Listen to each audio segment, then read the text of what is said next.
الرحیم فلا صدق ولا صلی صدق اللہ العظیم۔ بھائیو، میں کوئی خطیب تو نہیں ہوں، آپ کے سامنے 2-3-4 باتیں آپ کے سامنے رکھنا چاہتا ہوں۔ اللہ کرے وہ باتیں مجھے اور آپ کو سمجھ آ جائیں۔ اس یہاں سے کبھی ہم نے کنارہ نہ کیا، تو نے بھی دل آزردہ ہمارا نہ کیا۔ ہم نے جہنم کی بہت کی تدبیر، لیکن تیری رحمت نے گوارا نہ کیا۔ حضرات گرامی، نماز سب پڑھتے ہیں، نمازوں کا چھوٹ جانا، نماز کی غفلت کرنی، یہ سب سے بڑی سستی نااہلی ہے۔ اللہ فرماتے ہیں فلا صدق ولا صلی ولکن کذب وتولی۔ اے میرے بندے، تو آ گیا، تجھے کو کہتا تھا تو اس کی بات کو نہیں مانا کرتا تھا۔ جب نماز کا وقت ہوتا تھا تو نماز کو ادا نہیں کیا کرتا تھا۔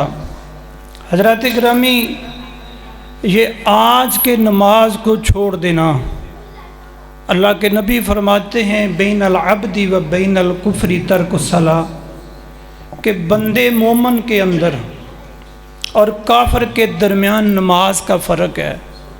جس طرح اللہ کے نبی فرماتے ہیں لا صلاۃ لمن لم یقرأ بفاتح الکتاب، کہ سورۃ فاتحہ کے بغیر نماز نہیں ہوتی۔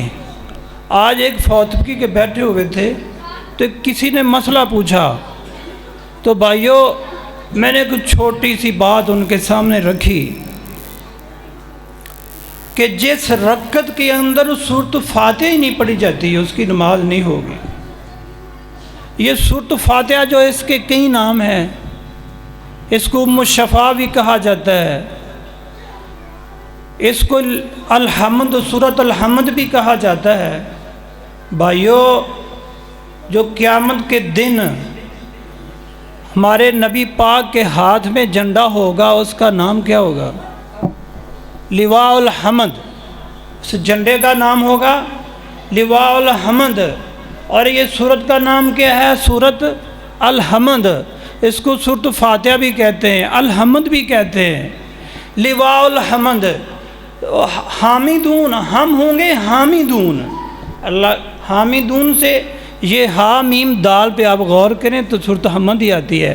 لہذا میرا آپ کے سامنے چھوٹی سی بات یہ ہے کہ بھائیو، جب اللہ بندے سے ناراض ہو جاتا ہے، کس وجہ سے ناراض ہوتا ہے؟ کہ ہم نے نماز نہیں پڑھی۔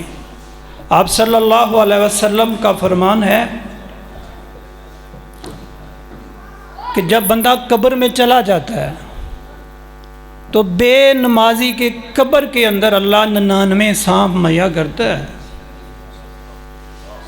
میرے بھائی جان، ذرا اس بات پہ غور کر لینا اور اس کے بعد فیصلہ کرنا کہ میں نے نماز پڑھنی ہے کہ میں نے نماز چھوڑنی ہے۔ اللہ کے نبی فرماتے ہیں کہ ان سانپوں میں سے ایک سانپ دنیا میں منہ نکال دے تو پوری دنیا کی زمین جو ہے وہ بنجر ہو جائے۔ اللہ کے نبی فرماتے ہیں ان سانپوں میں سے جب ایک سانپ بے نمازی کو ڈسے گا تو اس کی 70 سال تک درد ختم نہیں ہوگی۔ اب میں نے اور آپ نے غور کرنا ہے کہ میں نے نماز پڑھنی ہے یا نماز نہیں پڑھنی ہے۔ فیصلہ میرا اور آپ کا ہے۔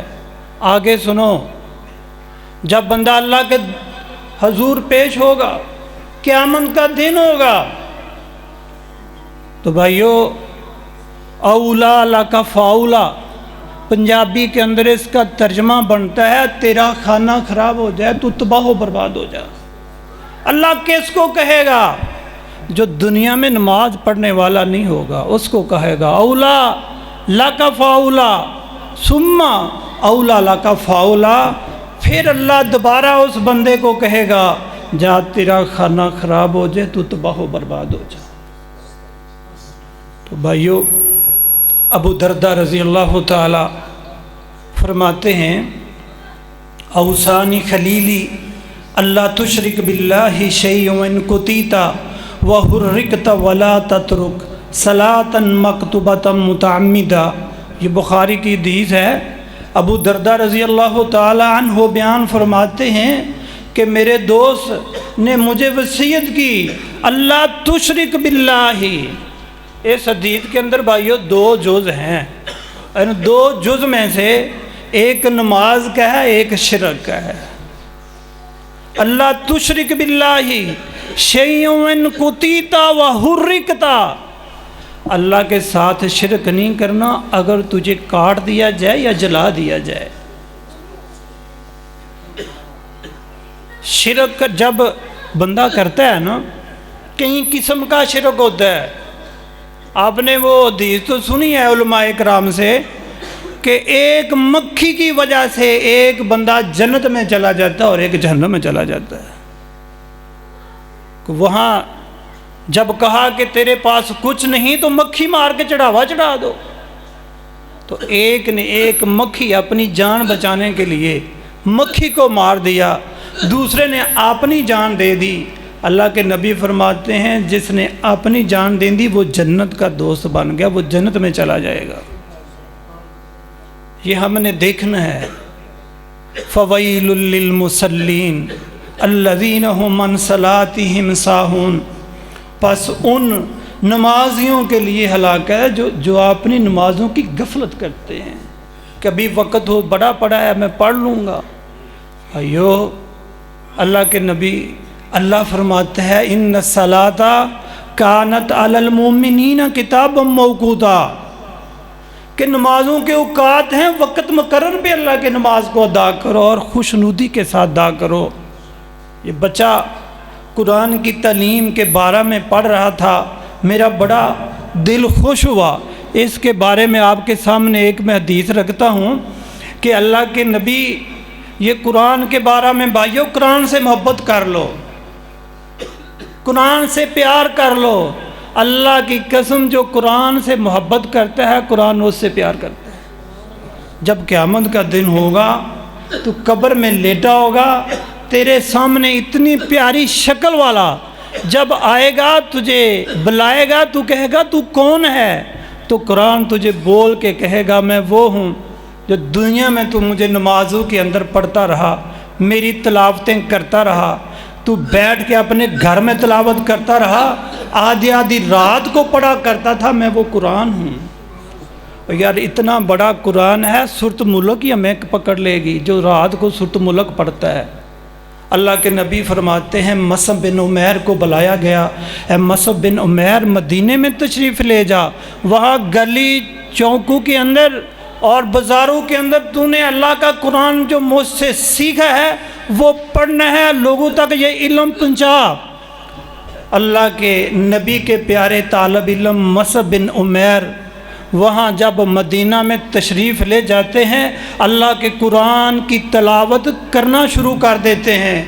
بھائیو دیکھنے والے دیکھا، سننے والوں نے سنا، اور سب نے سنا۔ جب سنا ان میں سے عباد بن بشر نے بھی اللہ کے قرآن کو سنا، ابھی مسلمان نہیں ہوئے۔ عباد بن بشر کہتے ہیں مصعب یہ کون سی کلام ہے؟ کیا اس کلام کو میں بھی تلاوت کر سکتا ہوں؟ کیا جی اس کلام کو تو پڑھ سکتا ہے؟ اس کے پڑھنے سے قبل ایک شرط ہے جو تجھے پوری کرنا پڑے گی۔ مصعب جلدی سے بتا دے، یہ تو کلام ہی بڑی پیاری ہے۔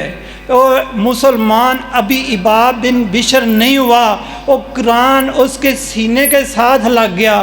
آج کا مسلمان ہے اور قرآن سے دور ہے۔ میرے ایک دوست نے مجھے بات بتائی کہ میری ایک دعوت تھی، ایک گھر میں اپنی فیملی کے ساتھ اس گھر میں گیا۔ 1 سال بعد مجھے فون آیا، قاری صاحب ہمارا ایک قیمتی سامان جو ہے وہ نہیں مل سکا۔ کہ آپ کے بچے ساتھ تھے، کہیں بچوں نے تو نہیں وہ پکڑ لیا؟ قاری صاحب فوری اس بات کو سمجھ گئے، کہنے لگے میں آپ کے گھر آتا ہوں اور گھر آگے میں بات کرتا ہوں۔ جب آیا تو الماری میں دیکھا کہ وہ قرآن پڑھا ہے، اس کے اوپر وہی غلاف ہے۔ تو تو کہنے لگے وہ قرآن میز پہ رکھا جائے۔ جب آپ کا قیمتی سامان جو میز میں پڑا تھا میں نے قرآن کے اندر غلاف کے اندر سنبھال کے رکھ دیا تھا کہ میرے بچے اس کو ضائع نہ کر دیں، خراب نہ کر دیں، تو مجھے افسوس ہوا جب قرآن کو کھولا گیا تو 1 سال تک کسی نے اس قرآن کو پڑھا نہیں۔ اس قرآن کے اندر وہ قیمتی سامان تھا۔ مصعب بن عمیر اللہ کے قرآن کی تلاوت کرتے ہیں، عباد بن بشر ابھی مسلمان نہیں ہوا، قرآن نے اثر کر دیا۔ عباد بن بشر سے کہا گیا کہ پہلے وہ جس نبی کے اوپر یہ قرآن اترا ہے وہ اس نبی کا پہلے کلمہ پڑھنا پڑے گا۔ ابھی یہ کلمہ پڑھا ہے، کلمہ پڑھنے کے بعد قرآن کے ساتھ اتنا پیار اور محبت شروع کر دی کہ آدھی رات کا وقت ہے، مسجد نبوی میں بیٹھتے ہیں، اماں عائشہ صدیقہ رضی اللہ تعالی عنہا بیدار ہوتی ہیں۔ بیدار ہونے کے بعد کیا سنتی ہیں کہ عباد بن بشر رات کی تاریکی میں قرآن کی تلاوت کر رہا ہے۔ اتنے میں اللہ کے نبی بیدار ہوتے ہیں۔ اماں جان فرماتی ہیں کہ میں نے سوچا، مجھے پتا تھا یہ عباد بن بشر کی آواز ہے، میں نے اللہ کے نبی سے اس لیے پوچھا کہ اگر امامنا فی الدنیا و امامنا فی الآخرہ و امامنا فی الجنہ، میرے اور پیارے آقا علیہ الصلوۃ والسلام کی زبان سے عباد بن بشر کا نام نکل جائے گا تو عباد بن بشر کا اور کام بن جائے گا۔ اللہ اکبر۔ عباد بن بشر تک اللہ کے قرآن کی تلاوت کر رہا ہے، اتنے میں اماں عائشہ اللہ کے نبی سے پوچھتے ہیں کہ اللہ کے نبی جی رات کی تاریکی میں اتنا پیارا اللہ کے قرآن کی تلاوت کون کر رہا ہے؟ اللہ کے نبی فرماتے ہیں عائشہ تجھے پتہ نہیں چلا یہ عباد بن بشر ہے، یہ زمین پہ تلاوت کر رہا ہے، آسمان پہ ہمارا رب اس کی تلاوت سن رہا ہے اور زمین پہ محمد صلی اللہ علیہ وسلم اس قرآن کی تلاوت سن رہا۔ بھائیو جب اللہ کے لیے قرآن سے محبت کرو گے تو پھر ایسے آسمان پہ چرچا ہوا کریں گے۔ تو میں تھوڑے وقت کے لیے 5-7 منٹ کے لیے آپ کے سامنے حاضر ہوا ہوں۔ بھائیو میں نے آپ کے سامنے 2-3 حدیث رکھی ہیں، انشاءاللہ آج کے بعد ہم نے اللہ کی کلام کے ساتھ محبت کرنی ہے، پیار کرنا ہے۔ تو کافی حدیث میرے سینے میں اللہ نے تھمائی ہوئی ہیں، اگر میں بیان کروں تو وقت کم ہے، ہمارے مہمان آئے ہوئے ہیں بڑی دور سے، تو انشاءاللہ ہم نے نماز اور قرآن کو غور و فکر کرنا ہے۔ میں دعا کرتا ہوں اللہ تعالیٰ مجھے اور آپ کو نماز پڑھنے والا اور قرآن پڑھنے والا بنا دے۔ وآخر دعوانا الحمدللہ۔